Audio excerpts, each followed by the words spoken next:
Welcome to Magic Arcanum. I'm Ryan Gomez. Behind the scenes is Nicole Burdick, and we're so glad you're here because it's story time. The Phyrexia All Will Be One story should be complete by the time you're watching this, but I'm still waiting on the full card image gallery so I can work on my recap video. That means we've got some time to kill, and since the current storyline is so depressing, I thought I would pivot over to something a bit more fun, and that is Commander. It is one of, if not the most, popular ways to play Magic the Gathering, but for years I struggled to find satisfaction in it, and just recently, I think I figured out why. But first, let me tell you a story. This is Magic Arcanum after all, and we love the stories behind the cards. Today, I'd like to share with you the story behind my favorite 300 Commander cards. Our tale begins long, long ago, in the year 2014. It was a simpler time. I had just gotten married and started a new job at tcgplayer.com. As you might expect, the company culture there was very conducive to playing Magic. We had an in-house Pauper tournament series, and we often attended pre-release events in large groups. But the format most employees played was Commander. Sort of. You see, a lot of us, myself included, would play games during our lunch break, which didn't leave us a ton of time for the usual 4-player pods. So most often it would be heads-up Commander, 1v1, with a couple of sandwiches. This skewed deck building, a little bit. You didn't have to worry about keeping up with a table of other players, so you could get away with playing cards that didn't generate quite as much value, as it were. But the real contributor to the meta, if we can call it that, was that we were working in a building that contained copies of virtually every Magic card ever printed. The TCG Player Direct warehouse was right there. You could place an order and pick it up before they even had to ship it out. So there was often literally no wait. This made it super easy to swap out cards daily if you wanted to, or to create several different decks altogether. The cards were right there. The temptation was unreal. And I gave in. The first Commander deck I ever made was Teneb the Harvester. But my take on it was a little different, or at least I hoped. Instead of trying to cheat in big bombs with Teneb's built-in reanimation, I came up with a list that was more about enters the battlefield triggers. So it had Thragtusk, Necrotal, Siege Rhino, and then ways to blink them, like Restoration Angel and Vizier of Deferment. When was the last time you saw that one on your table? Anyway, Teneb was first, but even an Abzan deck doesn't have room for everything, so I made a lot more.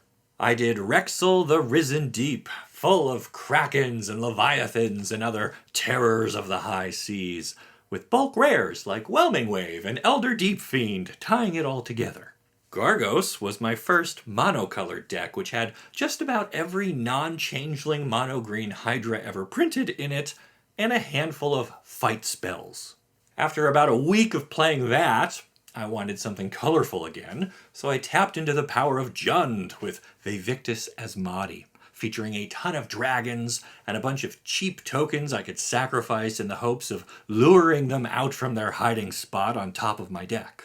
Then I did my first episodes of Magic Arcanum for the TCG Player YouTube channel, so I decided to try embracing flavor.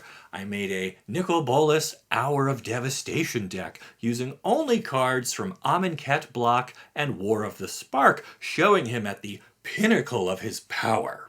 Okay, there might have been a few outside cards in there too, but they were all on theme. You're not playing Nicol Bolas right if you're not breaking a few of your own rules once in a while anyway, These decks were fun. They were kind of weak, especially by today's standards, but I was playing with friends, and a lot of them were only just getting into Magic themselves, so it was fine. And even though I liked most of these decks, I never had one I really loved. I figured I didn't need to. I would play it until I got bored of it, then create something new, a flavor of the week made possible by the extensive library of cards just an arm's reach away, 8 hours a day. Then, for reasons I won't get into here, I parted ways with TCG Player. I moved from Syracuse, New York, all the way down to Austin, Texas, where it would just be me, my wife, and our 4-year-old daughter. We wouldn't know anyone else in the new city. So, as I started packing and realized how massive my collection of cards had already become, I justified it by saying I would meet more Magic players down there. These cards would be useful in building new relationships instead of just in building new decks. I put my whole life into boxes and made the 2,000-mile journey to my new home city in October of 2019. I found my local game store, and in January of 2020, I attended the Theros Beyond Death pre-release. But for anyone looking at the calendar, you probably know what happens next. Just a handful of weeks later, COVID-19 locked everything down, and I was suddenly trapped in a city where I had barely made acquaintances, much less friends. Even so, I focused on making videos and growing my own channel, and continued to support my local store by purchasing their pre-release at-home kits. My card collection continued to get bigger, even though I was barely playing paper Magic anymore. I was now almost entirely on Arena, which definitely helped me improve as a player, but didn't do a lot to expand my circle of friends.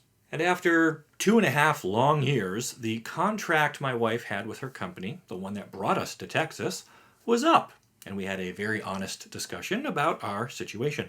My wife and I agreed that while Austin was a nice enough place, we hadn't really put any roots down here, and we weren't super impressed with the education our 6-year-old daughter was getting, so we decided to move back to New York. Once again, I was overwhelmed with the massive number of cards that I had to pack up into boxes and then sheepishly tell the movers, "Be careful, this one's heavy." Finally, after another 2,000-mile drive, I was at my new home in Rochester, New York, closer to family and friends, because this is actually the area I grew up in. I quickly refamiliarized myself with the local game stores, including Baldo's Armory, the very one I frequented as a middle schooler. It still has the same owner over 25 years later, and I cannot describe the feeling of nostalgia that washed over me as I walked back into that place. It's a feeling I hope you all get to experience someday. Somewhere. Somehow. But I'm losing the thread of this story now, so let me get back to that. I'm in Rochester, it's 2022, and my brother, who also lives here, introduces me to his playgroup. They were gracious enough to invite me to a Commander night, so I showed up with one of the last decks I had made back at TCG Player. But remember, those were one-on-one games. This was going to be a full pod.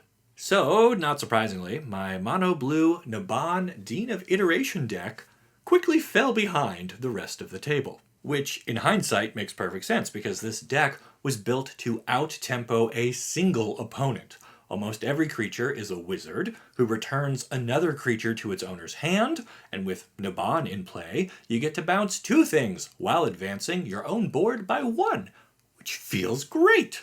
But in multiplayer, where everyone's dropping threats left and right, it was impossible to keep the board clear, even with Naban in play. So I came home to lick my wounds a bit and realized I would have to level up my decks, not just for the sake of winning, but even just to stay in the game. Which brought me back to my massive collection. Even without the TCG Player warehouse available, I had still accrued a ton of cards, and most of them were tucked away in binders and boxes. That brings me to December of 2022 and one of my resolutions for the new year. I decided I would make an effort to play more cards I loved. The ones I was most proud of owning. The ones that were the coolest to look at. The ones with the best stories behind them. As my channel had grown, Wizards of the Coast had sent me a few of their marketing packages, which included set booster boxes, and in the case of Kamigawa, a yellow neon ink Hidetsugu. So rather than let these amazing cards languish in my own storage boxes and binders, I would put them into decks that would be an absolute blast to play, and be able to keep up with my brother and his friends. But the resolution wouldn't end there, because not only would I commit to making better decks, I would also make fewer of them.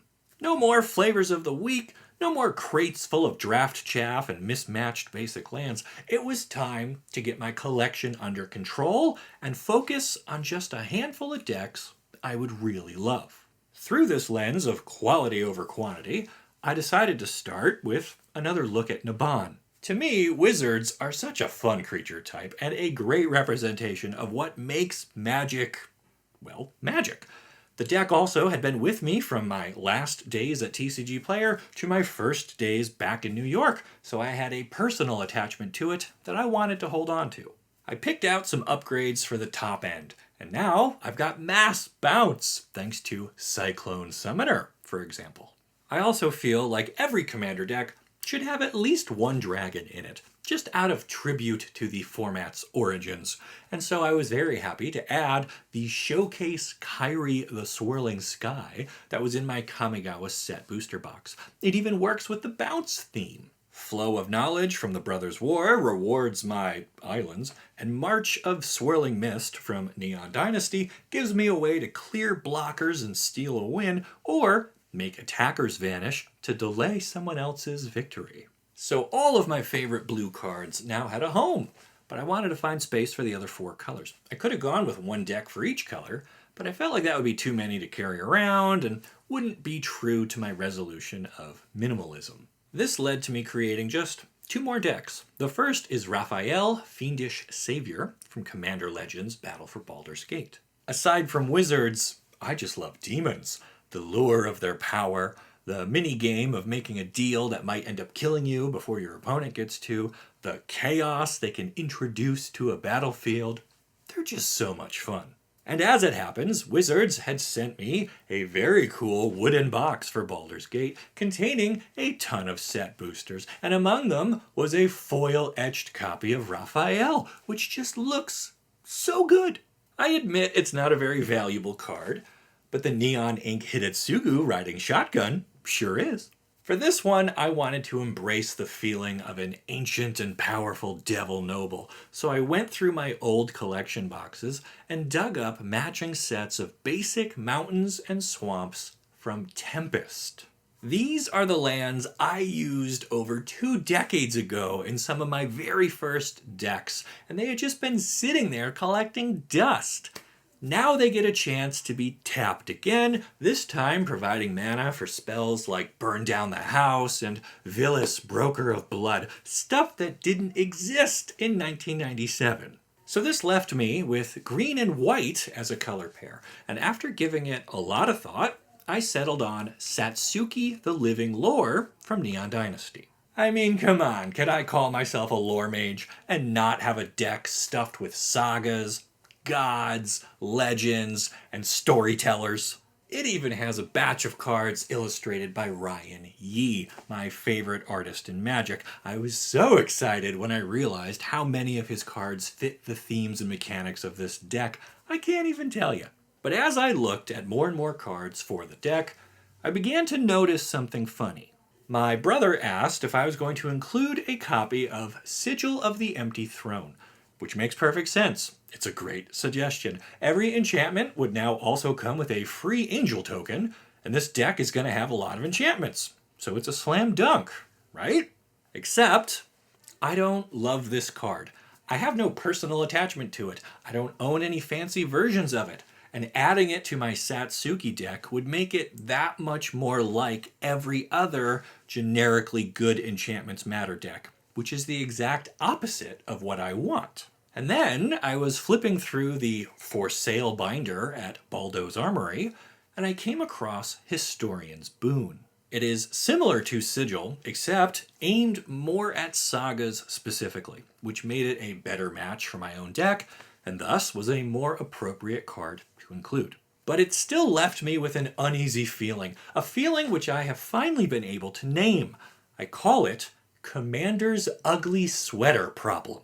Okay, stay with me here. Ugly sweaters. They have become a staple of the holidays, with people arranging entire parties to celebrate these fashion nightmares. But that idea started out years ago when someone picked up an ugly sweater and wore it to provoke a specific reaction. They were trying to ironically celebrate something that by today's standards was terrible, but by the measure of its own time was probably fine. In other words, the original ugly sweaters were like, I don't know, from the 70s or 80s, and they were sort of rediscovered in the 90s and early 2000s, and they were a source of amusement.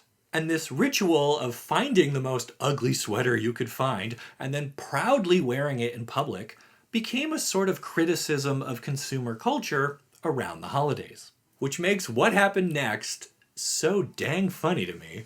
Companies wanted in on the action and started to make intentionally ugly sweaters you could just buy.